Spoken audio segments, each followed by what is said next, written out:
चातुर्वर्ण्यं मया सृष्टं गुणकर्म विभागशः तस्य कर्तारमपि मां विद्य कर्तामव्ययम्।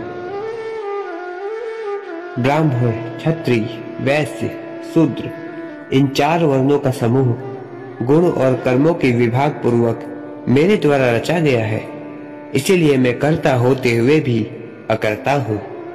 मुझे कर्म लिप्त नहीं करते।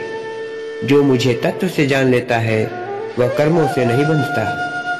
कर्म का स्वरूप भी जानना चाहिए और अकर्म का स्वरूप भी जानना चाहिए तथा विकर्म का स्वरूप भी जानना चाहिए, क्योंकि कर्म की गति गहन है। जो मनुष्य कर्म में अकर्म देखता है वह मनुष्य में बुद्धिमान है और वह योगी समस्त कार्यों को करने वाला है।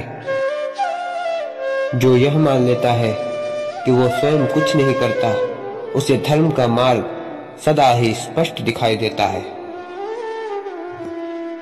अज्ञस्य श्रद्धानस्य संशयात्मा विनश्यते नायं लोकोऽस्ति न परो न सुखम संशयात्मना।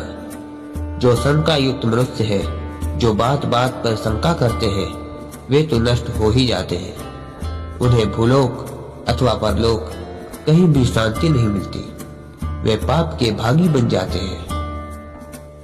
इसीलिए योगी की भांति निष्काम कर्म करो। कर्म ऐसे करो जैसे यज्ञ किया जाता है। जीवन में किसी भी निर्णय या कार्य से पहले सभी संदेहों और भ्रमों को आहुति की भांति ज्ञान की अग्नि में डाल दो और फिर पूरे विश्वास के साथ अपने कर्मों का पालन करो।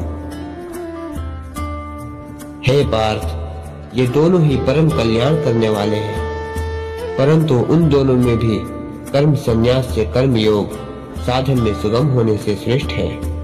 अंतकरण जिसके वश में है, ऐसा सांख्य योग का आचरण करने वाले व्यक्ति न करता हुआ और न करवाता हुआ ही है। सत्य ज्ञान और भगवान की वास्तविक स्थिति को समझना ही शांति प्राप्त करवाता है।